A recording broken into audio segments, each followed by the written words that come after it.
चंद्रयान 3 क्या खोल देगा चांद का राज? रूस का लूना 3 क्या बता चुका है? जब कोई खूबसूरत लड़की भाव नहीं देती है तब झल्लाकर इंसान ये जुमला जरूर बोलता है, जब चांद में दाग है तो तुम क्या चीज हो। ये तो रही मजाक की बात, लेकिन चांद पर दाग को लेकर न जाने क्या क्या लिखा पढ़ा गया है। ये सवाल भी किया जाता है कि आखिर चांद पर दाग क्यों है। इस सवाल का जवाब जानने के लिए चांद पर जाने की जरूरत नहीं है, क्योंकि हमारा चंद्रयान 3 पहुंच चुका है। तो क्या चंद्रयान 3 के विक्रम लैंडर से निकला प्रज्ञान रोवर, जो कि चांद पर बड़े मजे के साथ घूम रहा है, चांद पर दाग क्यों है इसके राज का फाश करेगा? खैर, ये तो इसरो ही तय करेगा, क्योंकि रोवर को इसरो जो कमांड देगा वो उसी चीजों का पता लगाएगा। लेकिन हम आपको बता दें, 1959 में इस पर काम किया गया है।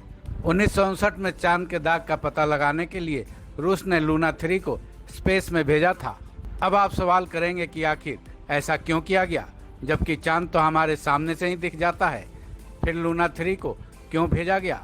रूस के वैज्ञानिकों को चांद के पिछले हिस्से के बारे में जानने की जिज्ञासा जागी। फिर लूना 3 भेजा गया, जिसने चांद के पिछले हिस्से की सबसे पहली तस्वीर खींची थी। हालांकि उसके बाद अमेरिका और रूस ने कई बार इस प्रक्रिया को दोहराया था।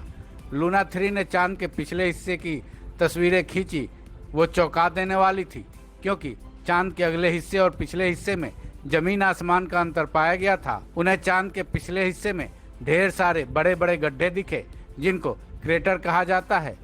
ये तब बनते हैं जब स्पेस में चट्टानें चांद की सतहों से टकराती है। चांद के पिछले हिस्से में ऐसे ही काफ़ी ज़्यादा संख्या में क्रेटर्स हैं। चलो, ये तो हुआ कि चांद पर बड़े बड़े गड्ढे यानी क्रेटर्स हैं, लेकिन वो सवाल अभी भी वहीं का वहीं है कि चांद में काले धब्बे आए कहाँ से। वैज्ञानिकों ने जब इस पर गहन अध्ययन किया तो अब इसका राज खुला।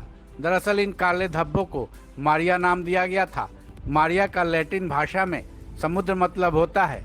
इंसान जब तक चांद पर नहीं पहुंचा था तब तक उसे यही लगता था कि ये काले धब्बे चांद के समुद्र के थे, जो अब सूख चुके हैं। लेकिन जब इंसान चांद पर पहुंचा, उसके सैंपल्स ले आए, तब सब कुछ सामने आया। वैज्ञानिकों ने पाया कि चांद के काले धब्बे तो थे समुद्र ही, लेकिन इनमें पानी न होकर लावा भरा हुआ था। ये लावा चांद की सतह से टकराई चट्टानों से बने बड़े बड़े गड्ढों में भर गया था, और जब वो ठंडा हुआ तब वहीं जम गया। बीतते समय के साथ ये लावा जमकर बेसोल्ट की काली चट्टानों में बदल गया। यही बेसोल्ट की काली चट्टानें हमें काले धब्बे के रूप में दिखते हैं। यहाँ भी एक सवाल है कि चांद के सामने साइड का ही लावा क्यों निकला, पिछले हिस्से का क्यों नहीं? 1959 के बाद अब तक ये सवाल एक मिस्ट्री ही है, जिसे सुलझाया नहीं जा सका है। ऐसे में ये कहा जाने लगा है कि शायद चंद्रयान 3 इस मिस्ट्री को हल करने में सफलता हासिल कर ले। इस खबर में बस इतना ही। बाकी अपडेट्स के लिए जुड़े रहें वन इंडिया हिंदी के साथ।